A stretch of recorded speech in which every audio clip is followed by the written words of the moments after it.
A solidão vai afetar a sua saúde física. A solidão está relacionada com o aumento de quase 1/3 de risco de ter problemas cardiovasculares, como problemas de coração e derrames cerebrais. Segundo um estudo da Universidade de Brigham Young dos Estados Unidos, a solidão aumenta em 30% a morte prematura dos homens. Essa pesquisa analisou mais de 70 estudos que mostram que homens que vivem sozinhos têm um risco muito maior de sofrer doenças crônicas do que pessoas que vivem com amigos ou familiares. A solidão também está diretamente relacionada a alguns distúrbios de sono, apetite e comportamento. E pior, pessoas mais solitárias tendem a fazer menos exercícios, a terem uma alimentação ruim e a desenvolverem hábitos ruins, como tabagismo, alcoolismo e abuso de droga. Tudo isso está diretamente relacionado à solidão. E qual que é o problema? A gente acaba romantizando muito a solidão, principalmente quando a gente é homem. A gente chama o fato de se isolar de solitude, pinta um verniz intelectual em cima do isolamento como se aquilo fosse tornar a situação menos pior do que ela realmente é. A gente acha que o caminho para uma vida feliz é uma vida sozinho, é uma vida sem parceiros ou parceiras, sem amigos,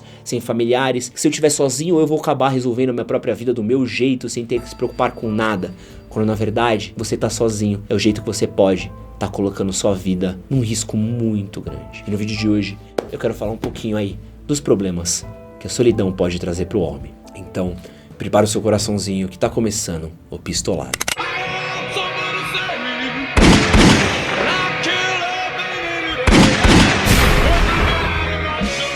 Antes de começar esse vídeo, quero me apresentar. Meu nome é Edson Castro, jornalista e apresentador. Este é o Pistolada, que acontece todas as segundas-feiras, às 8 horas da noite. Se você não é inscrito no nosso canal, clica aqui embaixo pra se inscrever. E se você quiser assistir a outro episódio do Pistolada, clica na playlist aqui em cima, que com certeza você vai gostar de um dos outros conteúdos por aqui. Quando a gente vai falar de solidão, a gente tem que falar de 3 fatores, tá? O primeiro deles é o físico, que a gente já falou. O segundo deles é o psicológico, que são os danos da solidão que trazem aí pra outras doenças, como depressão e ansiedade. E o terceiro é comportamental. Esses 3 fatores são agravados aí com a solidão. E o que eu quero dizer por isso? A solidão, ela vai causar alguns efeitos psicológicos muito graves em você. Um estudo feito pela Universidade de Helsinki, na Suécia, mostrou que pessoas solitárias têm 80% de chance de terem quadros depressivos em comparação com pessoas que vivem aí uma vida mais sociável. E quando a gente tá falando de depressão, a depressão tá diretamente relacionada também com quadros de pessoas que tiram a própria vida. A gente tem vivido cada vez mais isolado, e pra você ter uma ideia, a gente teve um aumento de quase 12% na taxa de pessoas que tiram a própria vida no Brasil, segundo os dados aí do Atlas da Violência. Então, pessoas vivem mais sozinhas, tendem a ter mais problemas de ansiedade, depressão, que tendem a desenvolver aí quadros que podem acabar tirando a própria vida. Você não encontrou mais paz na solidão. Outra parada importante é que a solidão e o isolamento, ela vai afetar as suas relações. E olha como isso vai virando um ciclo vicioso. Estudos mostram que pessoas mais solitárias tendem a perder o controle de regular os próprios pensamentos, o que gera aí diversos problemas como baixa autoestima, ansiedade, estresse, hostilidade, pessimismo. Todos esses fatores fazem com que você acabe se isolando mais, ou acabe sendo isolado também.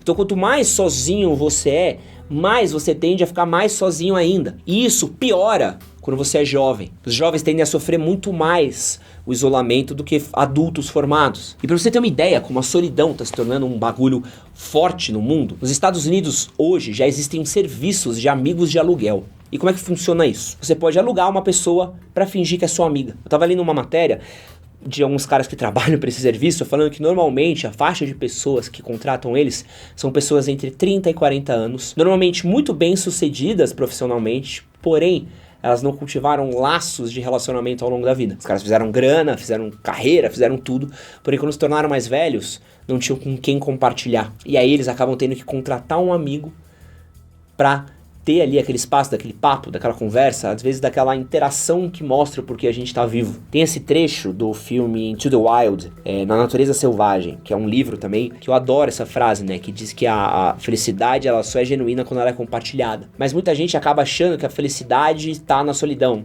porque a gente tem dificuldade de lidar com o outro, com os nossos amigos, com ciclos sociais, que às vezes dá muito problema ter que lidar com a família, muito problema lidar com a roda de amigos. Se eu ficar sozinho, se eu for um lobo solitário, eu vou seguir muito melhor.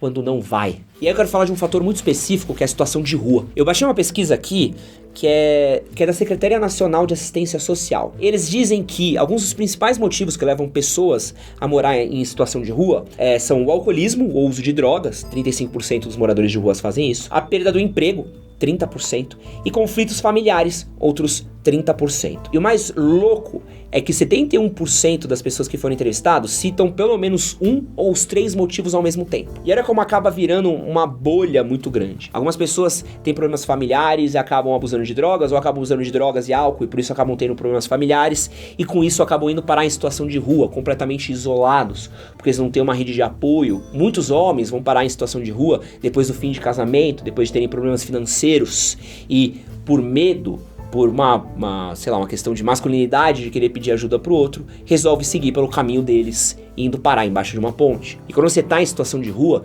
você acaba se tornando propenso a passar por uma série de dificuldades aí, físicas. Problemas de má nutrição, problemas de má higiene, problemas de segurança, situações de abuso de álcool e drogas. E qual que é o problema que eu acho que é o cerne desse vídeo daqui? Muitos caras acabam usando a solidão como o caminho mais fácil de lidar com o problema deles. É muito mais fácil você se isolar do mundo do que você ter que aprender a lidar com um grupo de amigos. É muito mais fácil você se isolar do mundo do que você ter que aprender a lidar com seus parentes, com colegas de trabalho, com situações às vezes das quais a sua opinião talvez tenha que ser explicada, ou talvez pessoas que vão divergir das suas ideias. Por a gente se isola e se isola e se isola, porque a gente quer o caminho mais fácil. Por esse caminho mais fácil, ele não segue sem consequências. Ele não segue sem afetar a gente de várias formas as quais eu citei nesse vídeo. Uma coisa é a solitude. É você olhar e falar assim, preciso de um tempo sozinho para pôr minhas ideias no lugar, para pensar, para talvez refletir. E uma coisa é você achar que você se isolar do mundo é a cura dos seus problemas. Uma coisa que eu aprendi ao longo da minha vida é que fugir dos problemas nunca é uma maneira de lidar com os seus problemas. A gente resolve nossos problemas de frente. A gente resolve nossos problemas sendo flexível, não correndo. E a solidão não é uma opção para muitas pessoas. É apenas uma fuga. Meu nome é Edson Castro, essa pistolada. Valeu.